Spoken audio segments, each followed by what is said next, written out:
The Voice Vista Podcast, venture by Pooja Prasoon.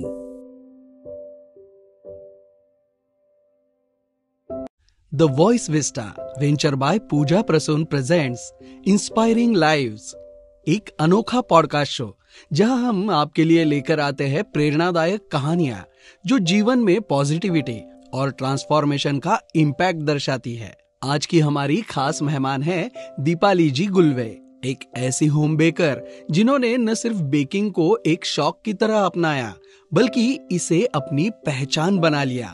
Lockdown के दौरान जब बहुत से लोगों ने बेकिंग शुरू की, दीपाली जी ने इसे सिर्फ एक हॉबी तक सीमित नहीं रखा बल्कि अपने हुनर को निखारते हुए इसे एक सफल व्यवसाय का रूप दिया। उनके बनाए हुए केक और चॉकलेट्स न सिर्फ देखने में खूबसूरत होते हैं बल्कि हर बाइट में प्यार और खुशबू की मिठास समेटे होती है। आज वे किटी पार्टी ऑर्डर्स और कई खास मौकों के लिए ऑर्डर लेकर लोगों की खुशियों का हिस्सा बन रही है। उनकी क्रिएटिविटी, मेहनत और समर्पण उन्हें एक खास मुकाम पर ले गई है। तो आइए बिना कोई देर किए मिलते हैं दीपाली जी से और जानते हैं उनकी इस मीठी सफलता की कहाणी को। नमस्कार, the voice vista venture by Pooja Prasoon मध्ये आपल्या सगळ्यांचं अगदी मनापासून स्वागत करतोय मी राहुल ढोले। आणि सगळ्यात महत्त्वाची गोष्ट म्हणजे जो शो आपण घेऊन आलेलो आहे त्याचं नाव आहे इन्स्पायरिंग लाईव्स आणि यामध्ये आज आपल्या सोबत असणार आहेत दीपाली जी गुळवे।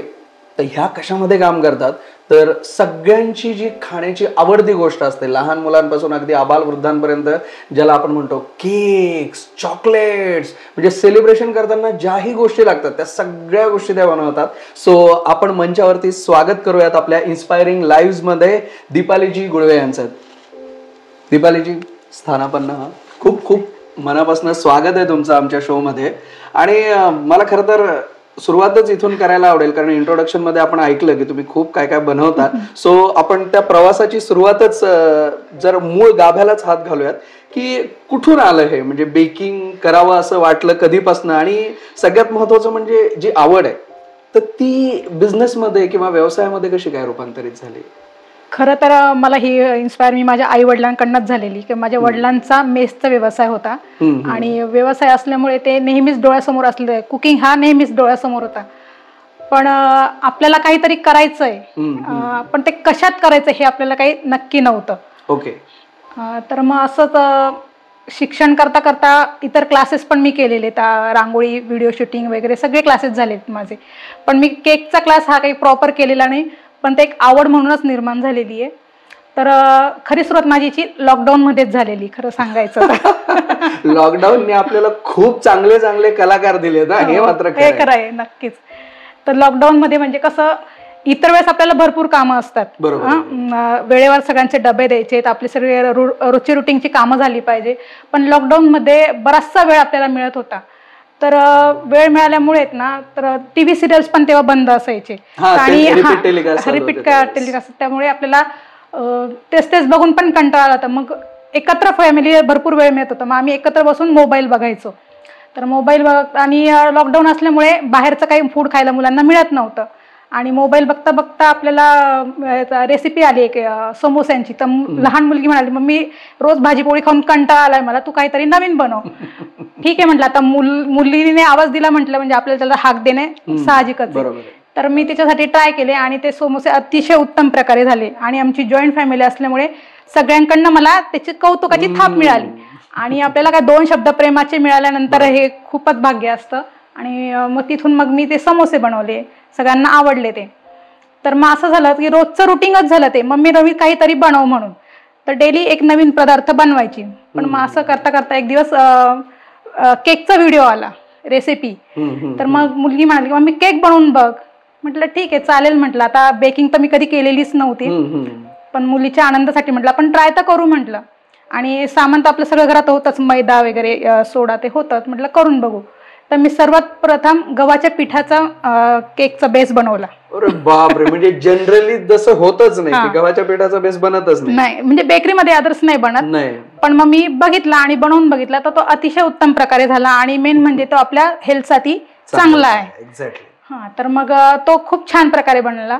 मग मुलांना कसा केक म्हटलं की अजूनच असतं. मग दुसऱ्या दिवशी परत मम्मी काल सारखा परत बनव म्हटलं, ठीक आहे. मग मी दुसऱ्या दिवशी मैद्याचा ट्राय केला, तो पण खूप छान झाला. त्याच्यानंतर मी बिस्किटांचा बनवला, बिस्किटांपासून तो पण खूप उत्तम प्रकारे झाला. असं करता करता म्हणजे डेली केकच हा बेस फक्त मी बनवला. ऍक्च्युली केक साठी काय काय मटेरियल लागतं हे मला सुद्धा माहित नव्हतं, अजिबात माहित नव्हतं की त्याच्या मशिनरीज काय, त्याचे जे बीटर असतं केक क्रीम करायचं त्याला बीटर वगैरे म्हणतात. मला त्या मशिनरीची नावं सुद्धा अजिबात माहित नव्हती. आमच्यासारख्या लोकांना म्हणजे ज्यावेळेस तुम्ही सुद्धा तोच विचार करत असाल की आपल्याला जनरली खाण्याचं माहिती असतं की हा चॉकलेट केक आहे, याच्या पलीकडे नाही, पण ते तुम्ही मग तर तेच सांगते मी, मला कुठल्याच मशिनरी बद्दल काहीच आयडिया नाही की क्रीम कोणते लागतात किंवा फ्लेवर कोणते असतात हे काहीच आयडिया नाही. फक्त एक मार्केटमध्ये केक मिळतो इतकंच माहित होतं. आणि एकदा असं पण झालेलं की मुलाचा बर्थडे असताना मला केक आणणं पॉसिबल पण झालं नव्हतं. ती एक गोष्ट माझ्या मनामध्ये ती खंत होती की अरे आपण आज मुलाचा बर्थडे असताना आपण एक केक आणू पण शकलो नाही. ती पण एक खंत होती, म्हणून ती पण एक जिद्द होती माझी, केक बनवून केक बनवून बघू भाऊ आपण असं.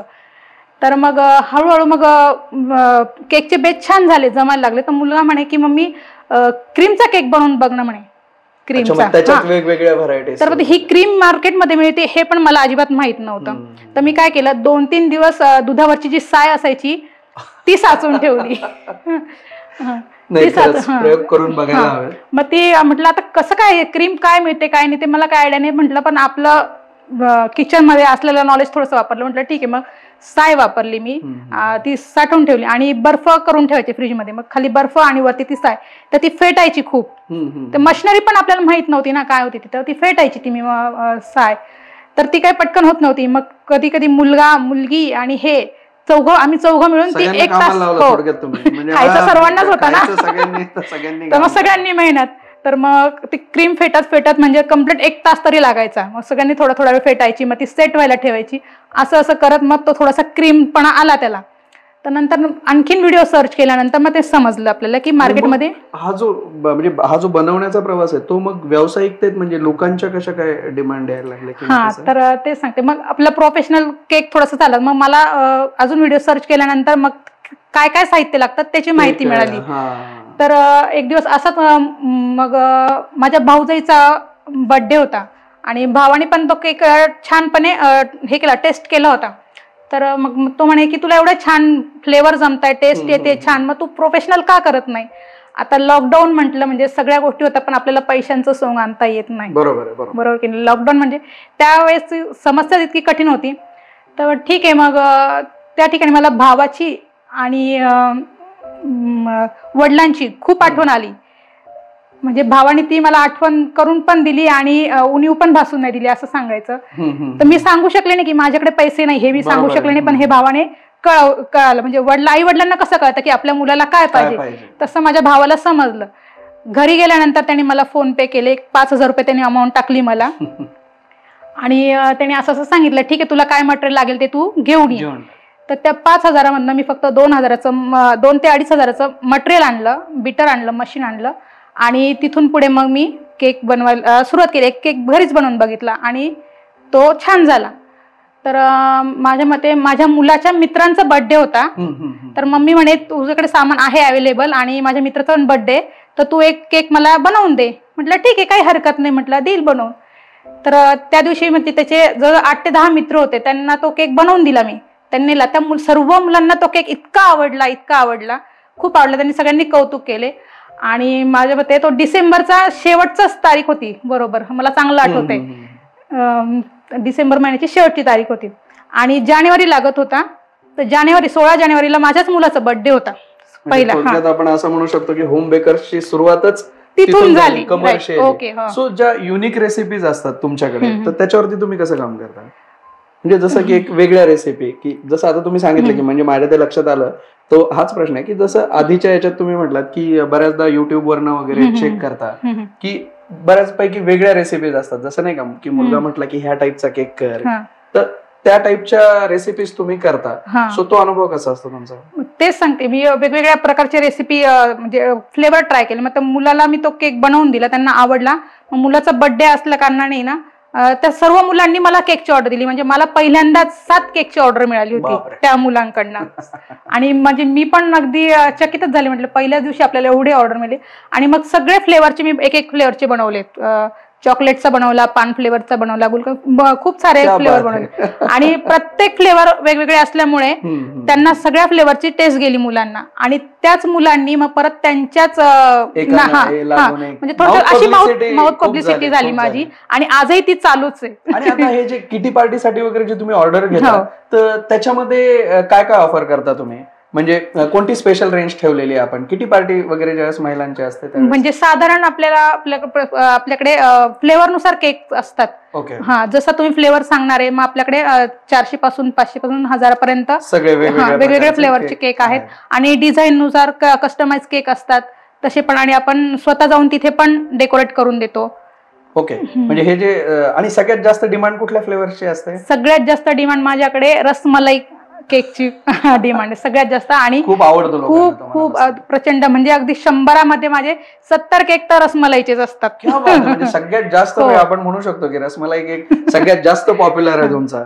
आणि कस्टमर्सच्या हिशोबाने जसं आपण म्हणतो की बऱ्याचदा एक काय म्हणतो त्याला कस्टमायझेशन करतो ना आपण, चॉकलेट्स असतील किंवा केक असतील, तर हे करून देता तुम्ही? हो, सर्व करून देतो. सर्व म्हणजे कधी कधी कोणाला वेगळ्या टाईपचा केक हवा असतो, सर्व म्हणजे हो, अगदी ड्रेसच्या कलर पासून कधी कधी फोटो पण देतात ना, की फोटो केक असतो किंवा मुलांचे कार्टून्स केक असतात, आवडत्या कार्टून्सचे केक, किंवा एखादी गृहिणी असेल तर तिचं किचनच्या आपले असतात, किंवा एखादा वडापाव असेल, पाणीपुरी असेल तर त्याच्या सुद्धा आपण थीम केक म्हणतात त्याला, बरोबर आहे, थीम सुद्धा बनवते मी. हे खूप छान आहे ना, मुलांना खूप आवडतं खूप. आणि स्पेशली जर घरच्या कोणाला काही गिफ्ट वगैरे करायचं असेल तर त्यांना पण ते बघून वाटतं अरे याचा तुम्ही विचारच हा, म्हणजे लुक बघूनच त्यांना इतका आनंद होतो आणि मग खाण्यात तर त्यांना ती वेगळीच मजा असते. आता हे जे होम बेकर्सची स्पेशालिटी काय सांगाल तुम्ही, खासियत? माझे म्हणजे आपले सगळे हायजेनिक पदार्थ असतात आपण वापरते. ओके, स्वच्छता पहिली गोष्ट म्हणजे स्वच्छता मॅटर करते. तुम्ही जर बेकरीमध्ये जर बघितलं एकदा, नाही मी खरंच बेकरीमध्ये मी तर सांगते प्रत्येकाला, तुम्ही एकदा बेकरीच्या बाहेर बघण्याच्या थोडस आत डोकून बघा तुम्ही तुमच्या, जो बाहेर असतो ना तर त्याच्या 2 पटीने आत बघा तुम्ही जाऊन. मी खरंच सांगते सगळ्यांना, तुम्ही बेकरीतनं बाहेरनं केक घेतात पण थोडस आत जाऊन तुम्ही बघा ही गोष्ट नक्कीच. एक्झॅक्टली. आणि एक महिला बिझनेस ज्याला आपण म्हणतो की महिला बिझनेस चालवते किंवा आपण ज्याला म्हणतो की वुमन एंटरप्रेन्योर, तर हे करताना या क्षेत्रात काय काय चॅलेंजेस होते तुम्हाला आणि त्याच्यावरती कशी मात केली तुम्ही? चॅलेंजेस तेच सांगते नाही, लॉकडाऊन होता त्याच्यामुळे भाग होता, तर तो भावामुळे पॉसिबल झाला. तसंच आणखी परिवार लॉकडाऊन पण चालू होतं आणि रेसिपी केल्यानंतर ती परिवाराने खाणे आणि त्याचा रिप्लाय देणे ही पण मोठी टास्क होती.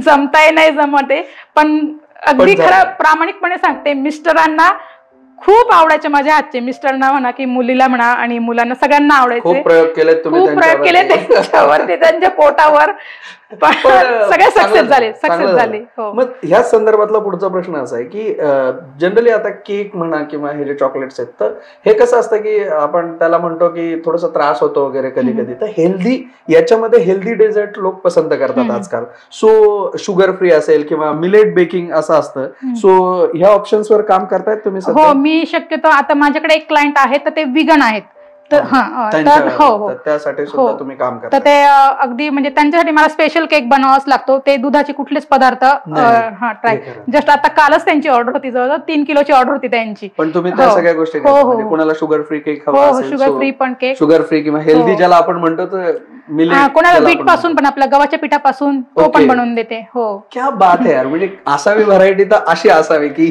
हे पण पाहिजे हे पण पाहिजे, तर तुम्हाला जसं हवं तसं तुम्ही ते हे करू शकता. आता मुलांची ट्रिप गेली होती तेव्हा खास काही लेडीजनी त्यांना ट्रिप साठी जाण्यासाठी गव्हाच्या पिठाचा केक बनवून घेतला, स्लाइस केक म्हणतात त्याला, हेल्दी. हो, गव्हाच्या पिठाचा असल्यामुळे टेन्शन नाही.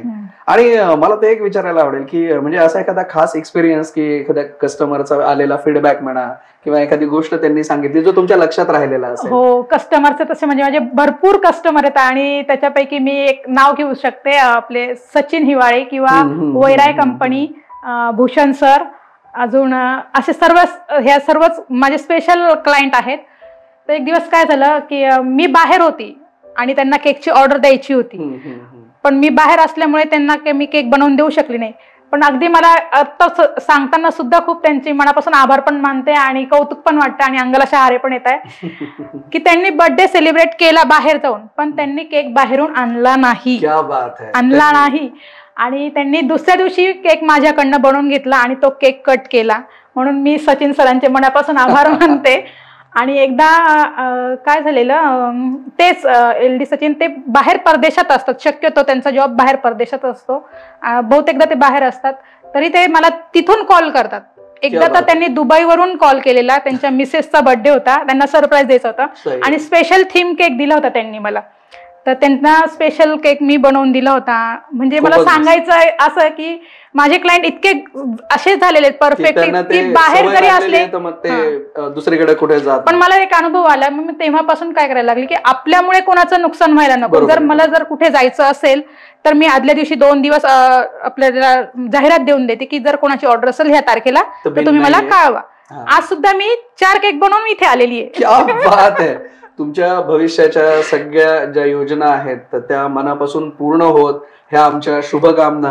आणि इतकं छान वाटलं तुमच्याशी बोलून की इतक्या प्रकारचे स्वीट्स, चॉकलेट्स किंवा केक जे आहेत, सो ते खूप छान वाटलं की जर ज्यांना खायचे असतील तर ते एकदा ट्राय करू शकतात. So the voice vista venture by Pooja Prasoon मध्ये मी राहुल ढोले आता सगळ्यांचा निरोप घेतो आणि लवकरच भेटूयात पुढच्या एपिसोडमध्ये इन्स्पायरिंग लाईफच्या. तोपर्यंत खूप खूप धन्यवाद. खूप धन्यवाद.